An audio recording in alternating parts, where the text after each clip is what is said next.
नमस्कार मित्रों, कैसे हैं आप लोग।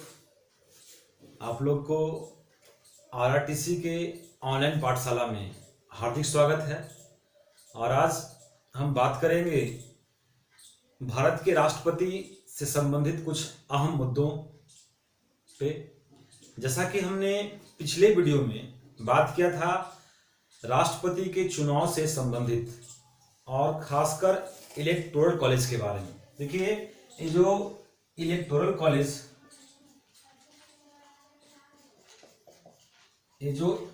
कॉलेज है, निर्वाचक मंडल है, इस इलेक्टोरल कॉलेज में जो लोग राष्ट्रपति को वोट डालते हैं उसमें विधानसभा से अगर बात करें तो विधानसभा से 4120 लोग आते हैं। उसके बाद लोकसभा से 533 आते हैं और राज्यसभा से लोकसभा से 543 आते हैं और राज्यसभा से 233 मेंबर आते हैं। और अगर लोकसभा और राज्यसभा को टोटल किया जाए तो हो जाएगा 776 मेंबर। उसके बाद अगर टोटल किया जाए तो हो जाएगा 4896 टोटल मेंबर होंगे इलेक्टोरल कॉलेज में, यानी कि जो वोट डालेंगे। अब देखते हैं वोट वैल्यू। तो आज जो महत्वपूर्ण चर्चा है आज का वो है इन वोटर्स का वैल्यू ऑफ वोट कैसे निकालेंगे। वैल्यू ऑफ वोट, तो आज समझेंगे हम लोग वैल्यू ऑफ वोट को। वैल्यू ऑफ वोट समझेंगे। तो वैल्यू ऑफ वोट को समझने के लिए थोड़ा सा ध्यान दीजिए अनुच्छेद 55 पे। अनुच्छेद 55 में अनुच्छेद 55 दो बातों को उजागर करता है। अनुच्छेद 55 में दो मेन प्रिंसिपल है। एक बोलता है स्केल ऑफ रिप्रेजेंटेशन सभी राज्यों का बराबर होना चाहिए। स्केल ऑफ रिप्रेजेंटेशन सभी राज्यों का बराबर होना चाहिए तथा राज्य और केंद्र के बीच जो है पेरिटी जो है समतुल्यता जो है होना चाहिए। केंद्र और राज्यों के बीच समतुल्यता होना चाहिए। तो यहाँ वैल्यू ऑफ वोट में सबसे पहले हम लोग विधानसभा के मेंबर का वोट ऑफ वैल्यू निकालते हैं। तो बात करते हैं पहले विधानसभा के लिए। तो अगर किसी भी विधानसभा के एक सदस्य यानी कि एक विधायक का वोट वैल्यू निकालना हो तो एक विधायक का वोट वैल्यू क्या होगा। तो जिस राज्य के विधायक का वोट वैल्यू हम निकालते हैं उस राज्य की कुल जनसंख्या में उस राज्य के विधानसभा के कुल निर्वाचित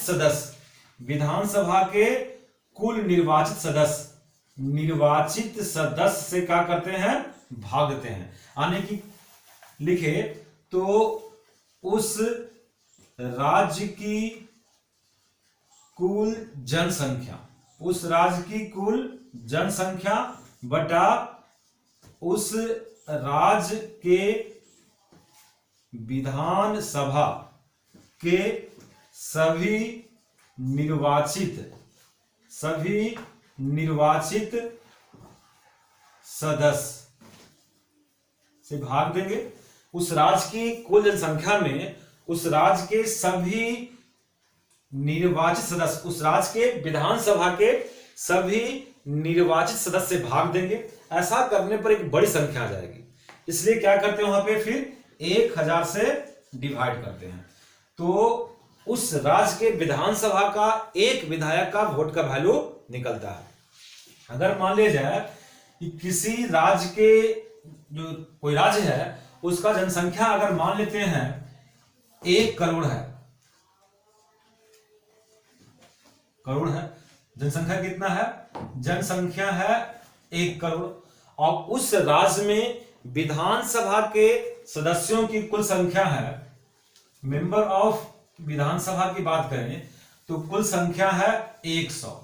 तो अगर विधानसभा के सदस्यों की संख्या 100 मान लिए और जनसंख्या 1 करोड़ है तो सबसे पहले भागा देंगे 1 करोड़ से, 1 करोड़ में 100 से। 2 से 2 शून्य कट गया। अब इसको डिवाइड करते हैं फिर 1000 से, तो 3 शून्य और कट जाएगा तो कितना आएगा 100।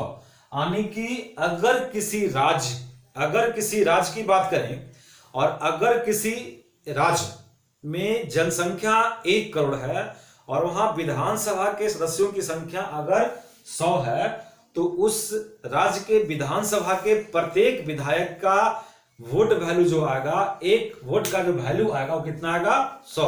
यानी कि वोट का वैल्यू निकालने के लिए क्या करते हैं, उस राज्य की जनसंख्या में उस राज्य के विधानसभा के सभी निर्वाचित सदस्यों की संख्या से भाग देते हैं और फिर उसको 1000 से भाग देते हैं। तो ऐसा करने से हमको जो है उस राज्य के एक विधायक का वोट वैल्यू निकलता है। और इसी प्रकार जो है सभी राज्यों में विधायकों का वोट वैल्यू निकालते हैं। तो अगर बात किया जाए कि क्या सभी राज्यों के विधायकों का वोट वैल्यू बराबर आएगा, क्या सभी राज्यों के विधायकों का वोट वैल्यू बराबर आएगा, और दूसरा सवाल है क्या एक ही राज्य के सभी विधायकों का वोट वैल्यू बराबर आएगा। दो अलग अलग सवाल है। तो दूसरा का आंसर यस होगा, हाँ में होगा, क्योंकि एक राज्य के सभी विधायकों का वोट वैल्यू बराबर आएगा, परंतु सभी राज्यों के विधायकों का वोट वैल्यू बराबर नहीं आएगा। तुक्का लग सकता है। अगर बात करें तो एक विधायक का सबसे अधिक वोट वैल्यू जो है वो है उत्तर प्रदेश में। उत्तर प्रदेश में एक विधायक का वोट वैल्यू जो है वो है 208। एक विधायक का वोट वैल्यू कितना है उत्तर प्रदेश में 208 है। जबकि तुक्का से तमिलनाडु और झारखंड में जो एक विधायक का वोट वैल्यू है वो है 176। तुक्का लग गया है। और दोनों राज्यों के एक विधायक का वोट वैल्यू कितना आ गया, 176 आ गया है। जबकि अपना राज्य बिहार की बात करें तो बिहार राज्य में एक विधायक का वोट वैल्यू जो है 175 है। बिहार में एक विधायक का वोट वैल्यू 175 है। और सबसे कम जो वोट वैल्यू है एक विधायक का किसी राज्य में तो है सिक्किम में एक विधायक का वोट वैल्यू कितना है 7 है। जबकि अरुणाचल प्रदेश में एक विधायक का वोट वैल्यू 8 है। और इसी प्रकार अन्य राज्यों में भी विधायकों का वोट वैल्यू अलग अलग है। अगर बात करें कि सभी राज्यों के विधायकों की कुल वोट वैल्यू, तो सभी राज्यों की विधायकों की कुल जो वोट वैल्यू होगा तो क्या करेंगे, देखिए जैसे मान लिया है कि बिहार में एक विधायक का वोट वैल्यू कितना है 175 और बिहार विधानसभा में जितने निर्वाचित सदस्य हैं उसे फिर गुना करना होगा। जो संख्या इसका आएगा उसी प्रकार हर राज्य में करेंगे और सबको अगर जोड़ देंगे और जोड़ने के बाद जो टोटल होगा वो टोटल राज्यों का यानी कि सभी राज्यों के विधानसभाओं का टोटल वोट वैल्यू होगा। अब देखिए, अब यहां पर सवाल उठता है इस जनसंख्या का कि राज्य की जो जनसंख्या लिया जा रहा है तो राज्य की जनसंख्या कब का लिया जाए। तो मूल संविधान में इसमें लिखा था, जो मूल संविधान था तो मूल संविधान में लिखा था कि जनगणना का जो लेटेस्ट आंकड़ा आएगा उसी को लेंगे। जनगणना का जो लेटेस्ट आंकड़ा आएगा उसको लेंगे। तो जैसा कि जनगणना जो हम लोग क्या होता है प्रत्येक 10 वर्ष पर होता है। तो 1951 का जनगणना चला, 1961 का चला, 1971 का जनगणना भी चला।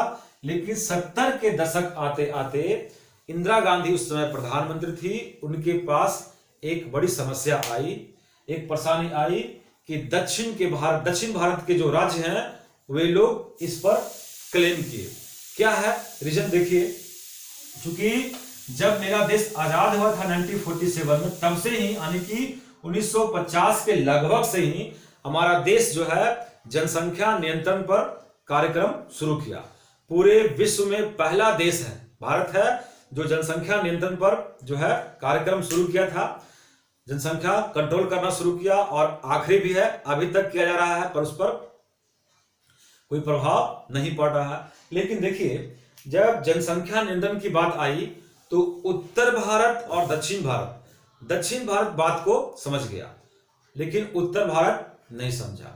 दक्षिण भारत में जनसंख्या कंट्रोल का जो परिणाम है वो 60 के दशक में ही दिखाई पड़ने लगे थे। 70 के दशक आते आते दक्षिण भारत के लोगों की समस्या थी कि राष्ट्रपति के चुनाव में चूंकि किसी एक विधायक के वोट का वैल्यू जो निकालना होता है उस राज्य की जनसंख्या से निकालना होता है, और आप एक तरफ जनसंख्या नियंत्रण की बात करते हैं और दूसरी तरफ एक विधायक की वोट का वैल्यू है, तो हमारे पास समस्या है कि अगर हम जनसंख्या नियंत्रण पर जोर देते हैं तो हमें राष्ट्रपति के चुनाव में हमें घाटा होता है। तो हम ऐसा क्यों करें? अगर उत्तर भारत के लोग नहीं मानते हैं तो अगर कंपटीशन करते तो हम लोग भी उस कंपटीशन में शामिल होंगे, जनसंख्या नियंत्रण अगर नहीं कर पाते हैं तो। और उत्तर भारत के लोग परेशान हैं। तब देखिए, तब क्या है कि इंदिरा गांधी का सरकार है और 1976 में संविधान का 42वां संशोधन हुआ था। आपको मालूम है कि संविधान का 42वां संशोधन जो है सबसे बड़ा संशोधन है, उसे लघु संविधान भी कहते हैं।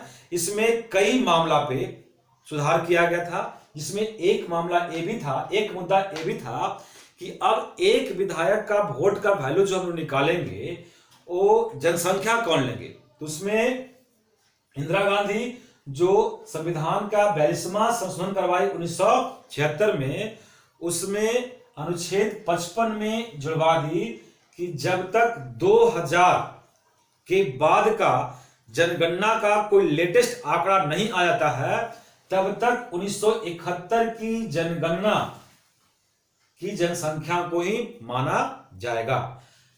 जब तक 2000 के बाद के जनगणना का कोई लेटेस्ट आंकड़ा नहीं आता है तब तक राष्ट्रपति के चुनाव में एक विधायक की वोट का वैल्यू निकालने के लिए 1971 की जनगणना वाली जनसंख्या को ही माना जाएगा। उसके बाद देखिए, तब से लगातार चल रहा है तो उत्तर भारत के लोग परेशान हुए कि इतना मेहनत करके हम जनसंख्या बढ़ा रहे हैं और उसके बाद भी अब इंदिरा गांधी क्या से क्या कर दी। लेकिन बात देखिए, अब 2000 इंदिरा गांधी की थी तो इसका अब जस्ट डबल कर लीजिए, यानी कि 84वां संशोधन किया गया 2002 में अटल बिहारी वाजपेयी द्वारा। अटल बिहारी वाजपेयी सरकार द्वारा जो संशोधन किया गया 84वां, उसमें अनुच्छेद 55 में लिखवा दिया गया कि जब तक 2026 के बाद का किसी जनगणना का लेटेस्ट आंकड़ा नहीं आता है तब तक कब का रहेगा, तब तक 1971 की जनगणना को ही माना जाएगा। अभी तक 1971 की जनगणना को ही माना गया। तब उत्तर प्रदेश में एक विधायक के वोट का वैल्यू जो 208 है वो 1971 की जनगणना के अनुसार है। अगर लेटेस्ट जनगणना को ले लिया जाए तो 1000 से भी पार कर जाएगा। उत्तर प्रदेश में एक विधायक का वोट का वैल्यू जो है वो 1000 से भी पार कर सकता है अगर लेटेस्ट जनगणना ले ले तो। अब यहां पर देखिए, आप देखिए यहां पर कि एक विधायक का वोट का वैल्यू कैसे निकला। अब देखिए, इसके बाद वैल्यू ऑफ वोट में देखेंगे कि एक सांसद का वोट का वैल्यू, चूंकि मेंबर ऑफ पार्लियामेंट भी वोट डालते हैं राष्ट्रपति को, राज्यसभा के निर्वाचित सदस्य भी डालते हैं और लोकसभा के निर्वाचित सदस्य भी डालते हैं। तो वहां पर लोकसभा और राज्यसभा के सदस्यों का वोट का वैल्यू जो है समान होता है। लोकसभा और राज्यसभा के सदस्यों के वोट का वैल्यू क्या होता है, दोनों का समान होता है। लेकिन यहां पर देखिए कि एक सांसद का वोट का वैल्यू कैसे निकालेंगे। तो एक सांसद यानी कि एक एमपी, मेंबर ऑफ पार्लियामेंट, एक सांसद के वोट का वैल्यू, एक सांसद के वोट का वैल्यू जो निकलेगा वो सभी राज्यों के विधानसभाओं का कुल वोट वैल्यू, सभी राज्यों के विधानसभाओं का कुल वोट वैल्यू, सभी राज्यों के विधान सभाओं का कुल वोट वैल्यू को डिवाइड करेंगे सांसदों की कुल संख्या से, यानी कि निर्वाचित सांसदों की संख्या से, निर्वाचित सांसदों की संख्या से डिवाइड करेंगे। तो एक सांसद का वोट वैल्यू निकालना हो तो सभी राज्यों के विधानसभाओं का कुल वोट वैल्यू लेंगे और बट्टा निर्वाचित सांसदों की संख्या से क्या करेंगे, डिवाइड करेंगे। यहां पर देखिए सभी राज्यों के विधानसभाओं का कुल वोट वैल्यू, जैसे मान लिया जाए कि बिहार में एक विधायक का वोट वैल्यू कितना था, 175 था। उत्तर प्रदेश में मान बात किया जाए तो 208 था। तो एक विधायक का वोट वैल्यू कितना है, 208। तो 208 को गुना करेंगे उत्तर प्रदेश के विधानसभा के निर्वाचित सदस्यों की संख्या से, वो गुना करेंगे वो उत्तर प्रदेश के विधानसभा का कुल वोट वैल्यू होगा। उसी प्रकार सभी राज्यों का वोट वैल्यू निकालना होगा और जोड़कर ऊपर लिखना होगा और फिर नीचे जो है निर्वाचित सांसदों की संख्या से क्या करेंगे, भाग करेंगे। अगर बात करें वर्तमान में टोटल वोट वैल्यू जो है, तो वर्तमान में टोटल वोट वैल्यू राज्यों के विधानसभाओं से है तो है 5,49,474। तो सभी राज्यों के विधानसभाओं का टोटल वोट वैल्यू है 5,49,474। इसको डिवाइड करना होगा आपको निर्वाचित सदस्यों की संख्या से, जो कि आपके पास है 776। लोकसभा और राज्यसभा से मिलाकर कितना था, 776। तो 776 से जब डिवाइड करेंगे तो आपको 708 पॉइंट कुछ आएगा, 708 पॉइंट कुछ आएगा, यानी कि 708 मान लेते हैं। अब एक सांसद का वोट का वैल्यू कितना आ गया आपको, 708। और वर्तमान में कितना लोग दे रहे हैं, 776 दे रहे हैं। तो अब 708 को 776 से गुना करना होगा तो आपको जो है सांसदों के कुल वोट वैल्यू निकल जाएगा, कुल वोट वैल्यू निकल जाएगा। इसमें ध्यान देना था एक बात का कि राज्यों का टोटल राज्यों के विधानसभाओं का जितना कुल वोट वैल्यू होगा लगभग उतना ही वोट वैल्यू सांसदों का भी आना चाहिए। तो सांसदों का कुल वोट वैल्यू जो आ गया वो 5,49,474 तो नहीं आया, लेकिन उसके लगभग में आया और 5,49,408 आया, 5,49,408 आया। इस प्रकार अगर टोटल वोट वैल्यू देखा जाए भारत के राष्ट्रपति के चुनाव में तो राज्यों से कितना होगा, विधानसभाओं से 474 और सांसदों का कुल वोट वैल्यू है 5,49,408।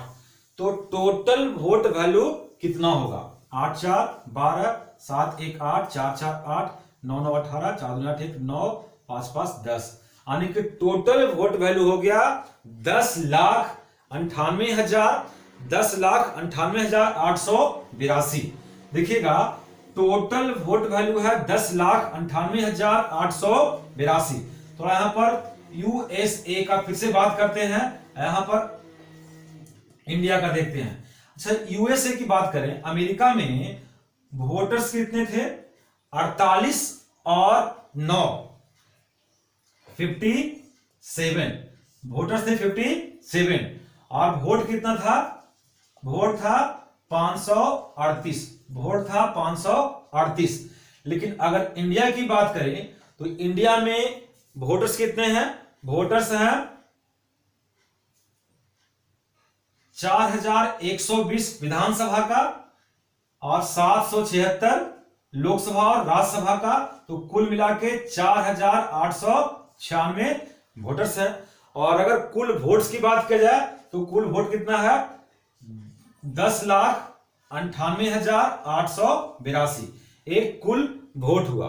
तो एक कुल वोट देखे, भारत में सांसदों का कुल वोट था 5,49,408 और टोटल विधानसभाओं का वोट वैल्यू था कितना, 5,49,474 और कुल मिला के हुआ 10,98,882। अगर तुलना अमेरिका से करें तो अमेरिका में कुल वोटर कितने हैं, कुल वोटर्स कितने हैं, वोटर्स हैं 57, और इंडिया में कितने हैं 4896।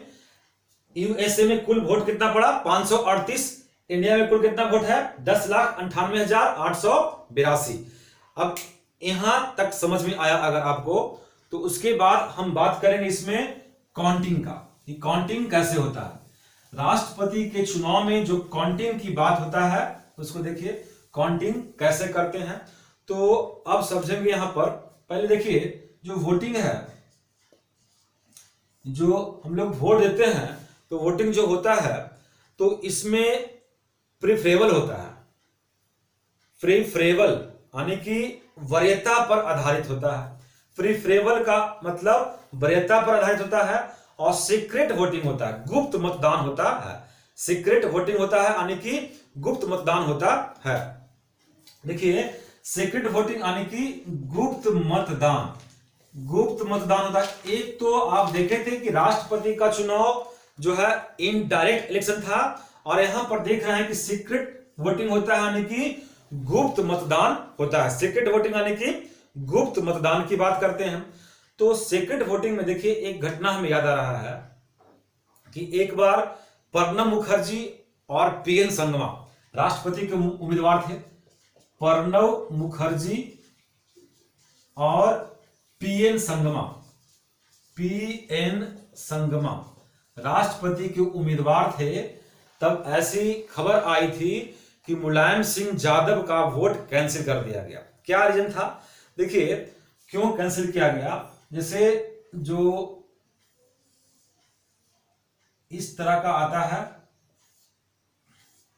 अब मुलायम सिंह यादव जो वोट डालने गए, तो मुलायम सिंह यादव को वोट डालना था प्रणब मुखर्जी को, और गलती से एक नंबर में डाल दिए वो पीएन संगमा को।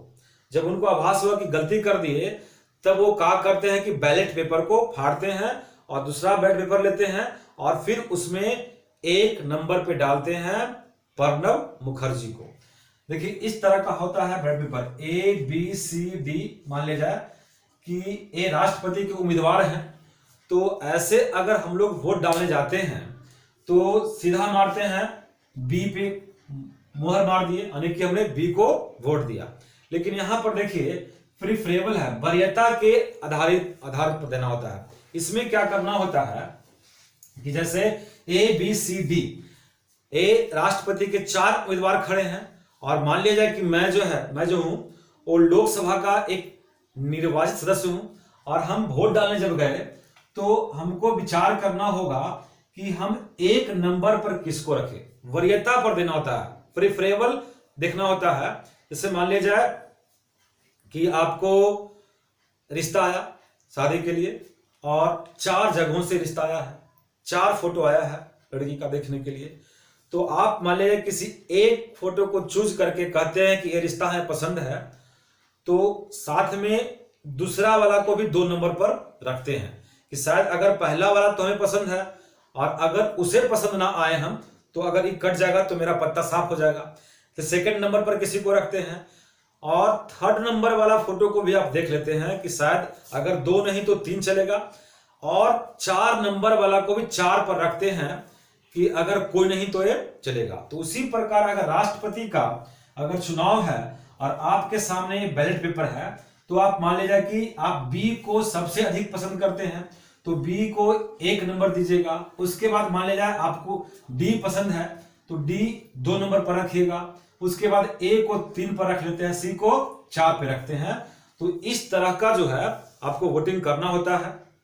तो जो कि प्रेफरेबल है, वरीयता के आधार पर है, और इसमें सीक्रेट वोटिंग भी है, गुप्त मतदान भी है। लेकिन मुलायम सिंह यादव क्या किए कि पहले 1 नंबर मार दिए पीएन संगमा को, और 2 पर कर दिए प्रणब मुखर्जी को, और फिर तुरंत जो है उस बैलेट पेपर को फाड़ते हैं और दूसरा बैलेट पेपर लेते हैं, और उसमें फिर जो है प्रणब मुखर्जी को 1 नंबर पर देते हैं। अब भाजपा वाला, बीजेपी वाला शोर करना शुरू कर दिया, बेचारा शुरू कर दिया बीजेपी वाला कि गलत है, 1-2 बैलेट पेपर नहीं लेंगे। तो दूसरा बैलेट पेपर जो था उस मतदान को कैंसिल कर दिया गया। कुछ लोग बोले कि पहला वाला मान लो, शायद बीजेपी के पक्ष में जाएगा। तो दूसरा जो पहला वोट था उसको भी इसलिए इनवाइट किया गया क्योंकि वो सीक्रेट नहीं रहा, गुप्त नहीं रहा, वो सबके सामने खुल चुका था कि इसको वोट दिए। तो इस प्रकार जो प्रणब मुखर्जी और पीएन संगमा का चुनाव हुआ था राष्ट्रपति का, तो उस टाइम में मुलायम सिंह यादव का वोट जो है कैंसिल कर दिया गया था। ठीक है, अब आगे बात करते हैं। देखिए थे इसमें कि राष्ट्रपति के चुनाव में जो हम लोग काउंटिंग करते हैं वो काउंटिंग कैसे करते हैं। तो राष्ट्रपति के चुनाव में काउंटिंग के लिए बात को समझे, कैसे करेंगे काउंटिंग। राष्ट्रपति के चुनाव में काउंटिंग कैसे होता है,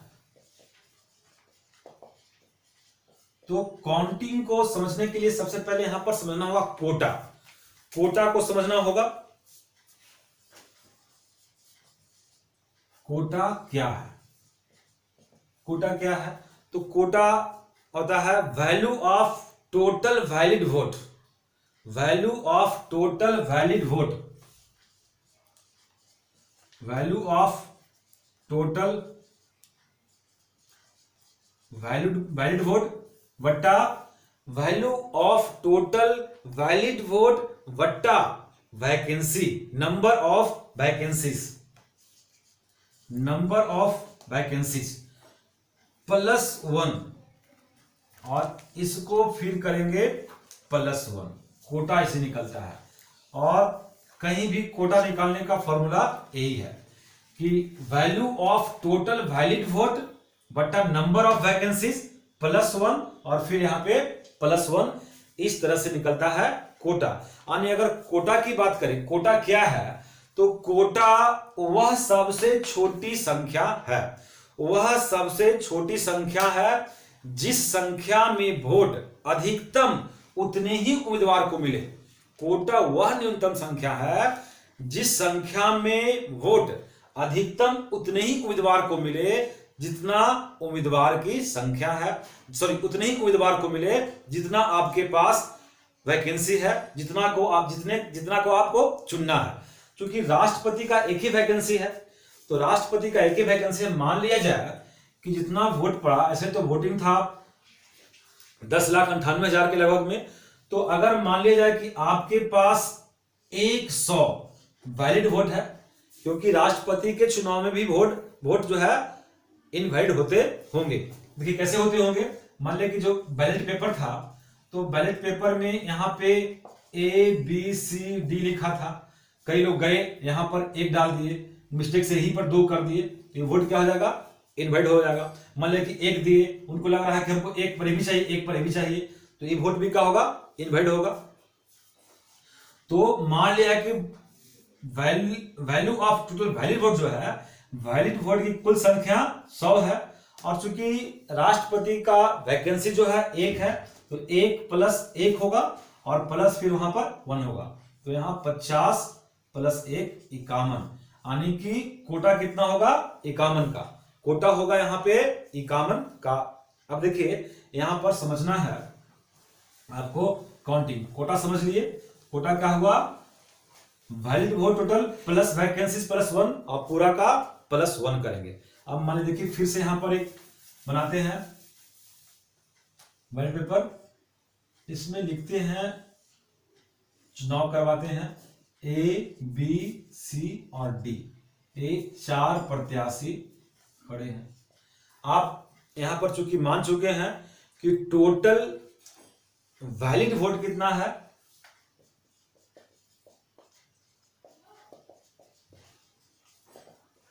वैलिड वोट कितना है, 100 है, और कोटा कितना है,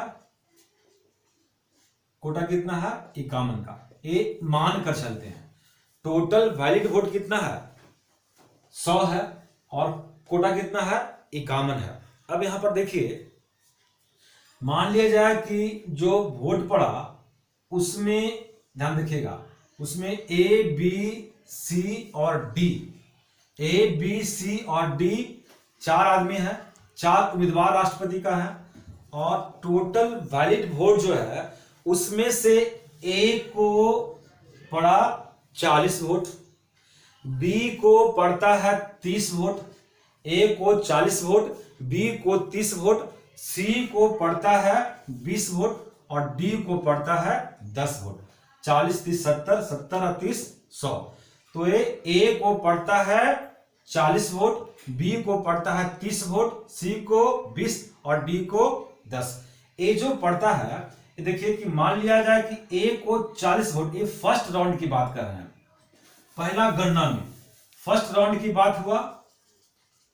इसमें क्या कहा गया कि 40 ऐसा वोट है जिसमें नंबर 1 पर ए को रखा है और 30 ऐसे लोग हैं जो नंबर 1 पर बी को रखे हैं और 20 ऐसे लोग हैं जो नंबर 1 पर सी को रखे हैं और 10 ऐसे लोग हैं जो नंबर 1 पर डी को रखे हैं। तो ये राउंड फर्स्ट में देखे कि अगर मतगणना का पहला चक्र का गणना अगर जो हुआ है तो उसमें किसी को कोटा पूरा नहीं हुआ, क्योंकि कोटा कितना का है 51 का।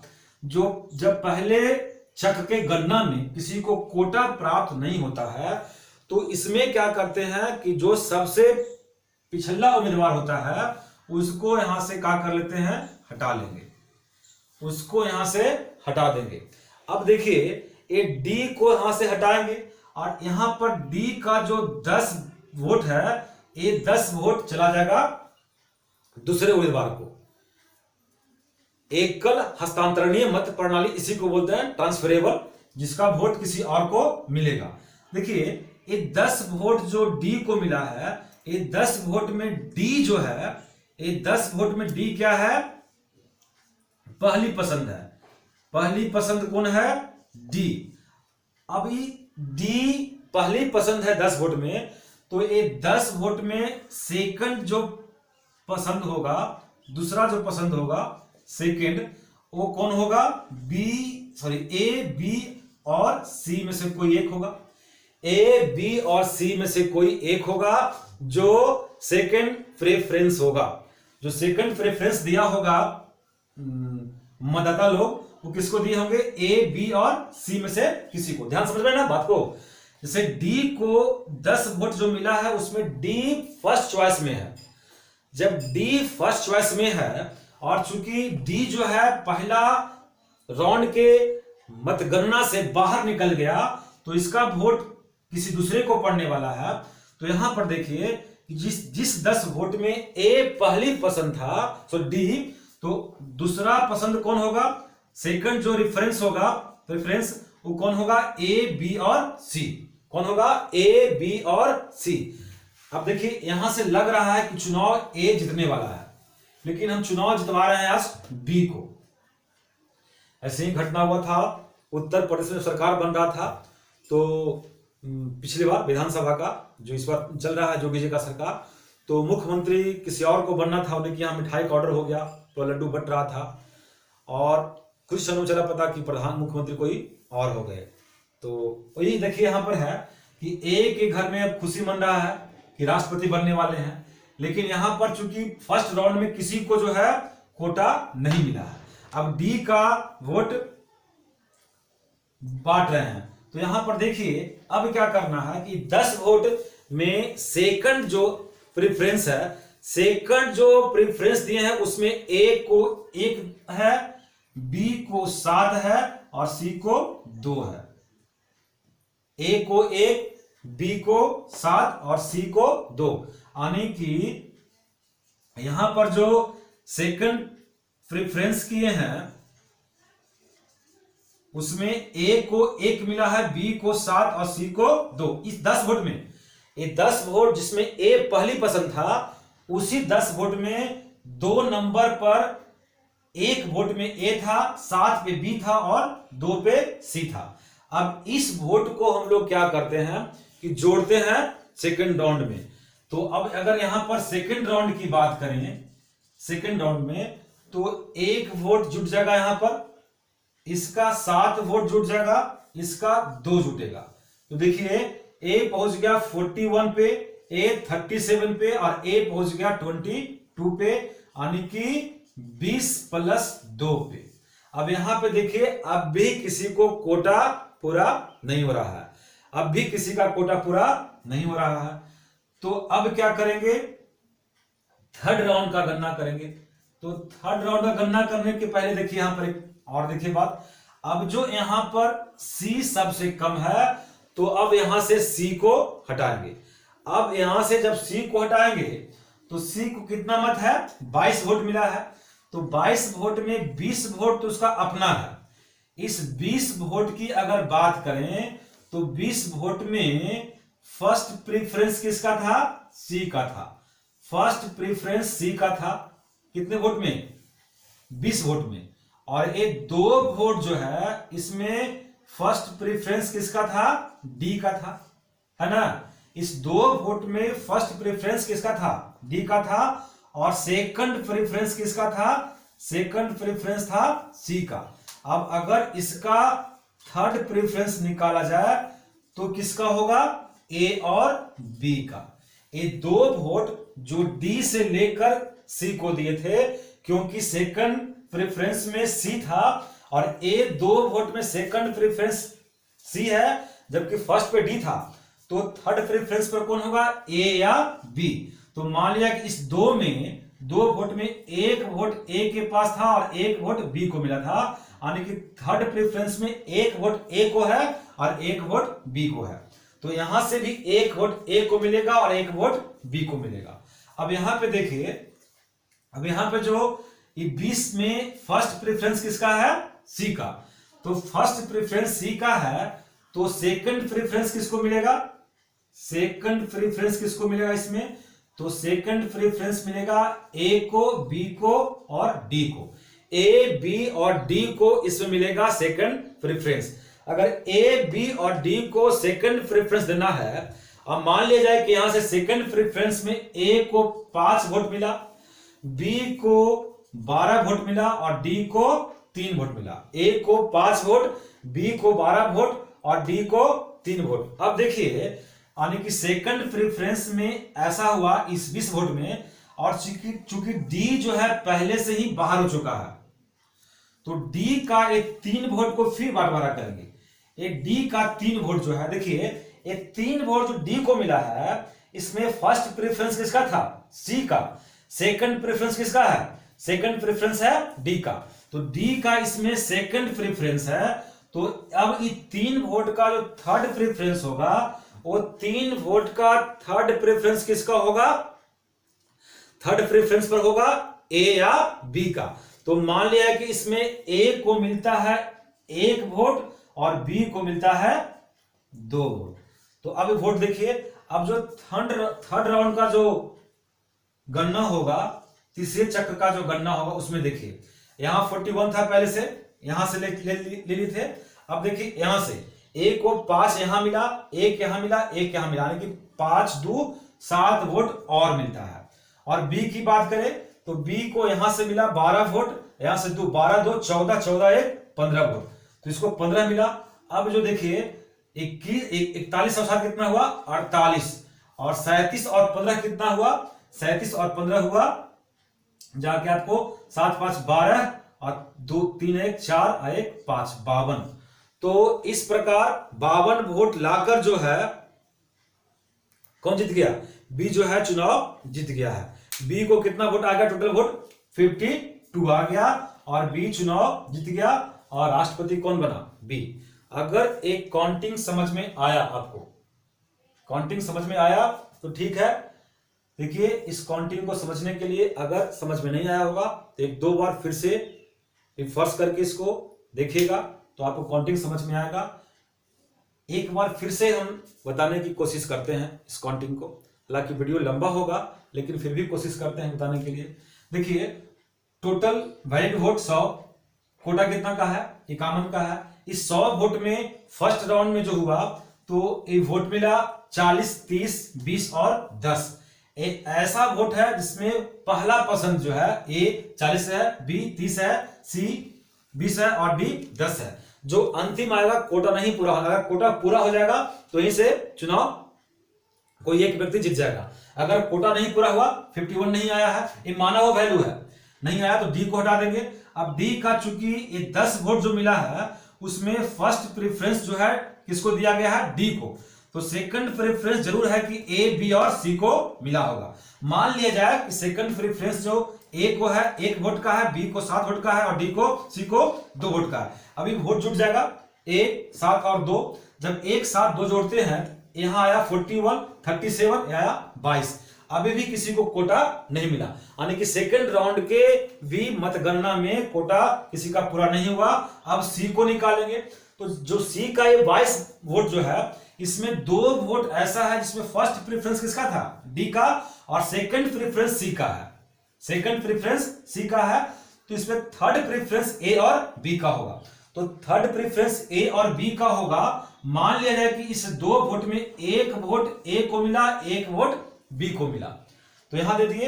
अब ये जो 20 वोट है, ये 20 वोट में फर्स्ट प्रेफरेंस किसका था, सी का था। अब ये 20 वोट में सेकंड प्रेफरेंस में ए, बी और डी आएगा। मान लिया कि ए, बी और डी में सेकंड प्रेफरेंस में 5 वोट, 12 वोट और 3 वोट आया।